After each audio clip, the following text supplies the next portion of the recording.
Hi, I'm Megan. I'm Colin, and this is Pet Sitter Confessional, an open and honest discussion about life as a pet sitter. Hello, welcome to episode 158, where we're going to talk today about Pet Sitters Week 2021. Hello. Thank you to our sponsors, Pet Sitters Associates, and our awesome Patreon members. If you would like to support the show financially, just for a few bucks a month, you can go to petsitterconfessional.com/support. It's the first week of March, which means it is Professional Pet Sitters Week. And today, March 8th, is also International Women's Day. So right off the bat, we want to recognize the fact that the majority of pet businesses are run by women, which is awesome. Right. And it's not just by a little margin. It's actually somewhere north of 90% of pet businesses are run by women, which is staggering. And again, awesome. Yes. But it's really interesting that it's a field so dominated by women. And some of the common stories that we hear are, I wanted flexibility to care for my kids or work around my spouse's schedule, or I was on track to be a vet tech or a veterinarian or something like that. And I found that I really liked pet sitting more. And then we've also heard people say that they knew they could make a difference and have a huge impact through the compassion that they have for animals and for pets. Whatever the reason, though, the industry has really been shaped and molded by amazing women. And we all continue to be eternally grateful for those who came before us and really blazed the trail. Specifically, like Patty Moran, back in 1983, she wrote a groundbreaking book called Pet Sitting for Profit. And I was not alive in 1983, as I'm sure most of you who are listening were not either. But if you have a chance, go read her book. It is awesome. I came across this quote today, and I don't know who said it, but it's pretty cool. Other women are not my competition. I stand with them, not against them. And that is what this industry is about. And International Women's Day, it's supporting women. It is raising them up and not seeing them as your competition. Other dog walkers in your area should not be seen as your competition. They are your community. Surround yourself with them so we can all raise up this industry. We can all have exceptional prices. We can all have awesome clients. We can have referrals. If you go out of town, you can refer to your nearby dog walker because you are in collaboration with them. If you have an Instagram, write posts for each other or do guest blog posts on each other's websites. Let's all think about ways that we can further this industry and lift other women up. So it's in that spirit that we're going to dive into Professional Pet Sitters Week. So this week serves a few really important functions for the industry. First off, it's an amazing opportunity for you to promote your business to your community and educate others on what it means to be a professional pet sitter. You can talk about what training, certifications, insurance, bonding, what conferences you've been attending, and anything like that you've been up to this year. Use this week to promote that to the community so that we can continue to raise the bar on what it means to be a professional pet sitter. You may even decide to go live on Instagram or Facebook every day this week and talk about one aspect of your business that makes you amazing, from your protocols to your why in business. That can be really uncomfortable for a lot of us, getting our face out there, being seen, being active online and in the community like that. But your clients are going to see your face anyway, and if you have existing clients, they know you already. They'll be really excited to see you talking about who you are, what you do, and how you do it in an amazing way. Well, and that's a challenge for us as well, because we're a little camera shy as well. So, oh yeah, no, 100%. We are definitely fall in line with that boat. And it seems like each week we have to stare at that camera and go, okay, what can we talk about this week? What can we talk about today? And I think just knowing that it doesn't have to be this long hour and 45-minute presentation talking about the ins and outs of your business specifically. Yeah, going live can just be a simple 3-minute explanation of a specific aspect of your business. Right, something that maybe you particularly enjoy, or maybe it's something you want to highlight, something that you've changed recently. Those kind of things you can highlight just real quick to get out there and again, get your face out there and really be seen this week. This week also serves as a way for us pet sitters to look around and see where the industry is and kind of do some navel gazing as an industry. We use this time to connect with other pet sitters and see how they're doing. And then if you do that, grow that community of pet sitters as well. I know there's a lot of Facebook groups out there for local pet sitters. If you don't have one in your area, start one. Reach out to other dog walkers in the area if they are amenable to friendships and working together, Right. Collaboration over competition kind of thing. Everyone went through a tough year last year. So the more that we can all connect and come together, the stronger that we as an industry are going to be. And we've done episodes talking to pet sitters about communities that they are building. Episode 145 was with Lindsay Shackelford. We also talked with Natalie Durack about the importance of community in the face of COVID. That's episode 57. But we also interviewed Natasha O'Banion about starting a pet care specific community in Chicago, and that's episode 126. So while you're getting connected with the community and building that around you, spend time reconnecting with your why. And really importantly here, see if it still fits with where you want your company to be going and where you want to be. We talk a lot about periodically reassessing your business and if you're operating in it for the right reasons then that align with your why. You should definitely have that as a scheduled event, but if you don't, why not use this week to do that? Now, we started as a way to earn extra money and help make ends meet as graduate students. That's now changed into a way to spend more time with our kids and together as a family because it provides flexibility and control over what we're doing. And I would say that's probably the majority of the reason why people get into pet care is the awesome flexibility it provides. You can make it work for your schedule. Your friends and family may think that it's all rainbows and puppies, and some people really do believe that, but they fail to actually see that it's hard work and it takes grit and determination. And as a professional pet sitter, you know that. You know the hard days, the difficult clients, the sometimes death of a pet as well. These are all hard things that we have to deal with. But beyond that, it's truly been one of the most fulfilling things that we've ever been involved in. As you've mentioned, you get to have that flexible schedule that you want to make it work for you and your family and for your goals. You get to be a caregiver and spend your days nurturing and pouring into not just the pets' lives, but also the people's lives and their owners' lives as well and solve their problems. Obviously, having adorable pets around is a huge bonus, but at the end of the day, it's just a super satisfying and gratifying career to be in because you do get to make a difference and you do get to change lives by doing this every day. If you are just starting out and you're also needing some information on what kind of gear, software, etc. you should be using, you can check out the resources page on our website for a ton of gear recommended by other pet sitters. But as an industry, we're about to see a massive boom in demand and visibility to the average pet owner.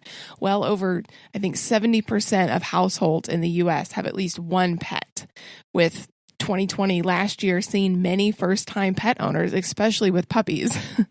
So there's a lot of potential to grow and to find your niche. 1 in 3 people got a pet during the pandemic. That's a lot of pets. Yes. Obviously, you're not going to be able to service them all. And you wouldn't want to anyway. Yeah, not every client is good for you. So, but the real question is, as business owners, how do we prepare for that? How do we prepare for the massive pet population that has boomed? Well, if you want to grow, whether that's number of clients or staff or location, maybe you want to move your business to a different state or across the country, make sure that your business is set up for that. Lay the foundation now so that you can scale quickly and easily. I know a lot of midday dog walks are not back yet. They will be, though, eventually. And so if that is your bread and butter and you want to keep it your bread and butter, lay the framework now so you can scale quickly and efficiently. Get processes in place now. Like if that's a software that automatically sends a response when a client contacts you for the first time. Or an easy way to book without having to contact you to get on the schedule.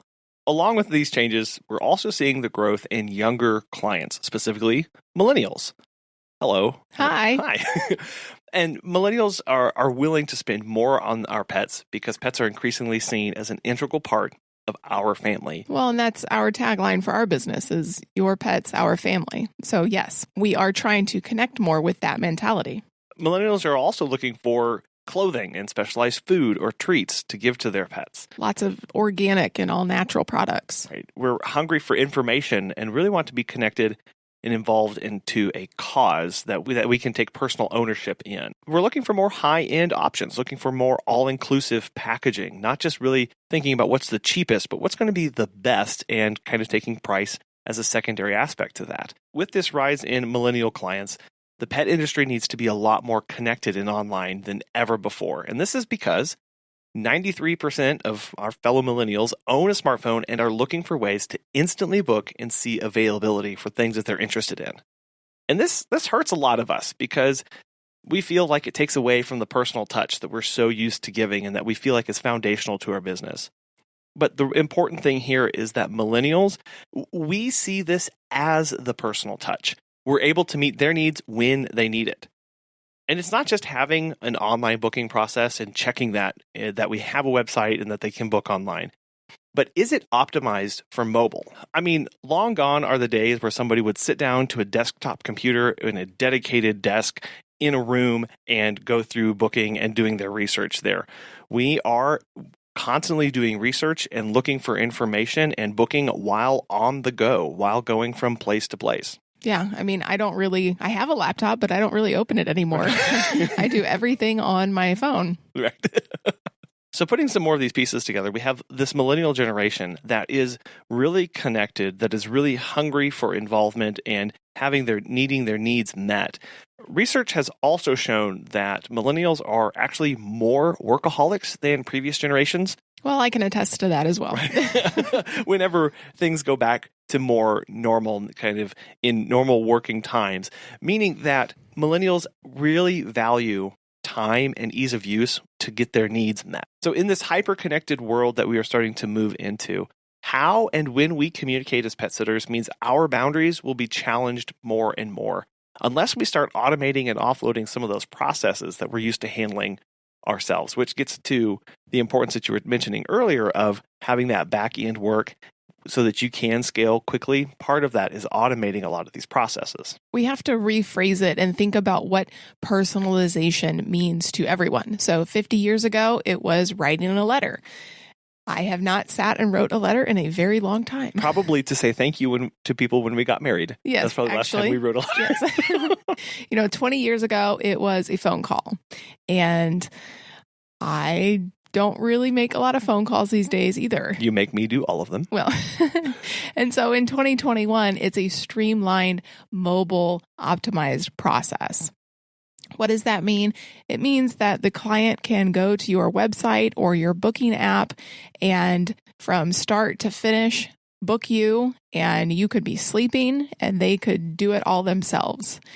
People want that. They want to be able to go from A to Z with as few steps as possible and as fast as possible. So really, it's all about customer service. Too often we think about just caring for the pets and training to be better caregivers, and that is important. You do want to be trained in dog behavior and know what signs to look for in cat aggression, but this is a service industry, and we need to remember to focus on caring for the needs of the pet owners as well, making sure that they are taken care of, as we set boundaries for our business and what we want for ourselves, but also knowing that we need to be caring for the owners. And last year taught us that we need to be checking in with people and making sure that they're okay as well. Right. I mean, I've said it before and I'll say it again. I've never ended a walk and had the dog turn around and pay me for it. So until Fido can book us online and pay for the visit, we need to be focusing on the owner. We talk about who your ideal client is. What we're talking about is the owner. Now, niching down means solving a smaller and smaller subset of problems and specializing in that. And that's where you get into dog breeds, specialized care, certain locations, certain issues that clients may have. But we immediately start thinking about who do we want to be paying for our services? That's the client. And that's all customer service. So when we think of customer service, it kind of boils down to about 4 things. It's being proactive instead of reactive. Having that mobile booking, having those FAQs, have training protocols in place for staff. Know your services, and your rates so that when people call you asking questions, you don't have to go look them up. Yeah, at least have them on a piece of paper. That's what we do. Right.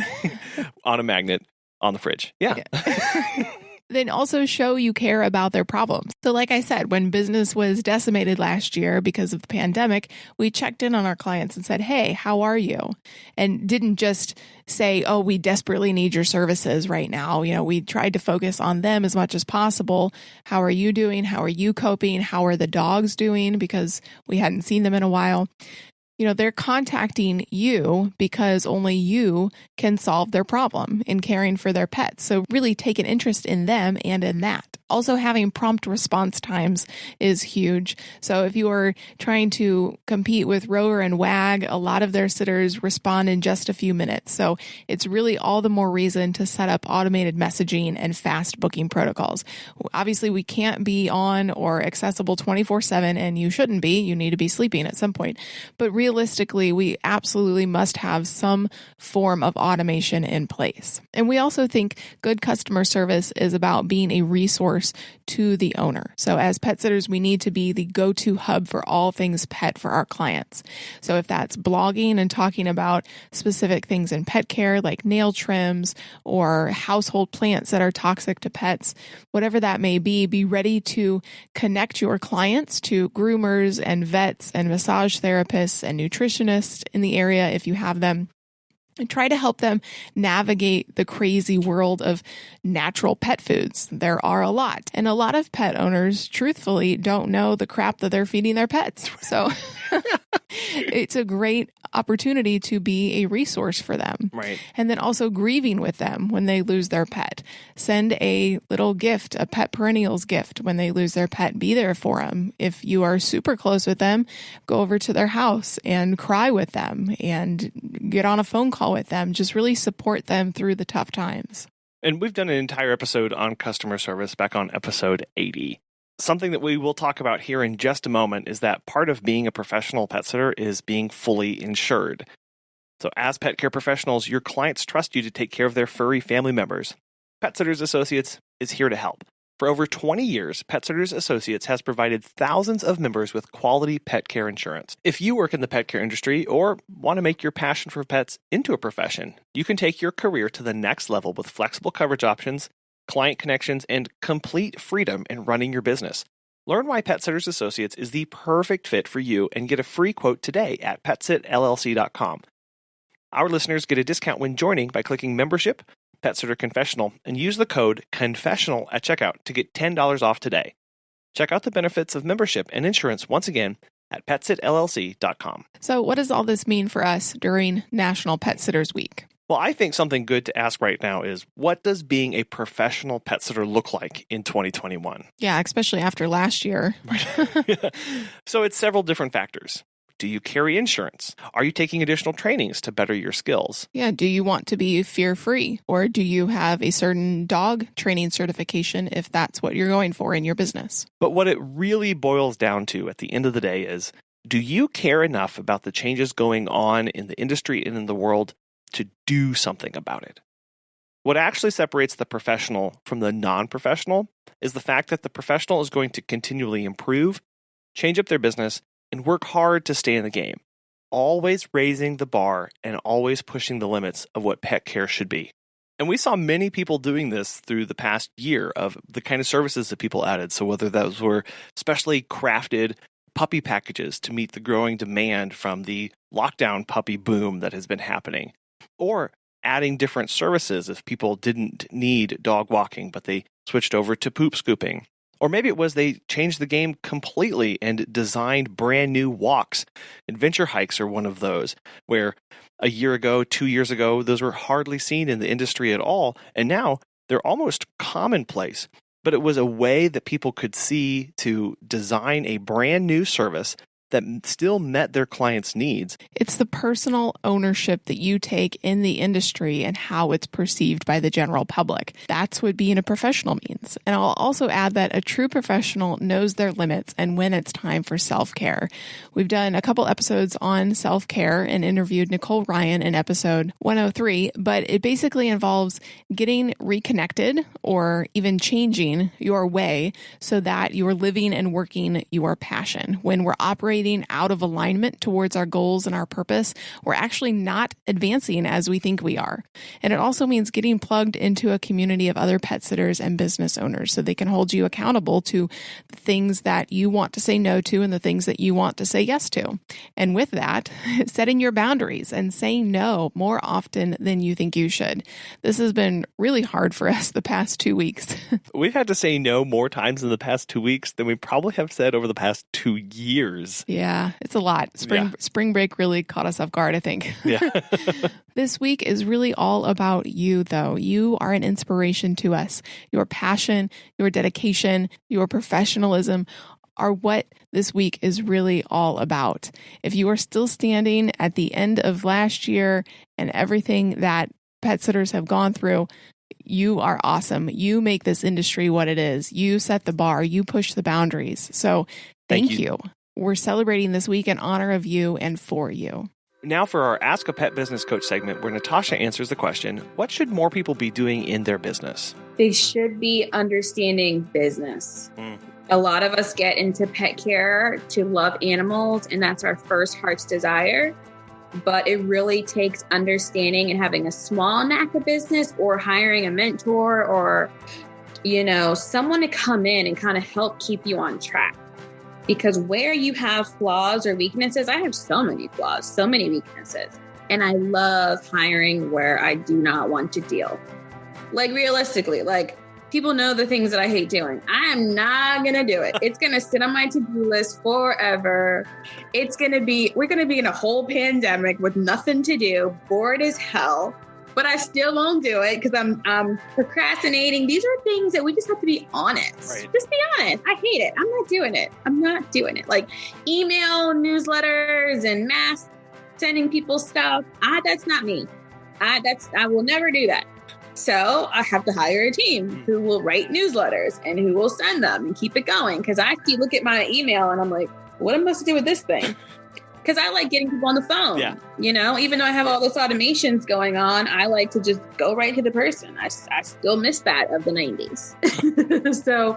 But your business doesn't stop or it doesn't lose quality just because the owner doesn't want to do it. You just hire other people who have their zone of genius. So then you can stay in yours. So if you want to walk dogs or pet sit all day, do that. But the bookkeeping and the accounting and all those social medias and all the things that we all hate doing, just hire someone else to do that. Going into accountability groups and keeping on track. You got to implement the things where you necessarily don't want to do, but you still have to do.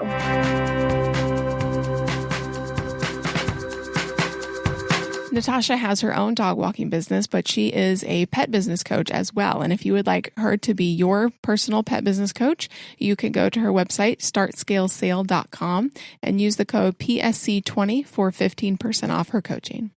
Coming up on Wednesday, we have an interview with Kimberly Richmond, owner of Posh Pets, where we talk about how she brought her hospitality background into her business and what we can all learn from the world of public relations. We want to thank Pet Sitters Associates for sponsoring this week's episode. If you would like to get connected with us, we are on Facebook and Instagram at Pet Sitter Confessional. We would love to hear any feedback you guys have for any of the 150 plus episodes that we've done.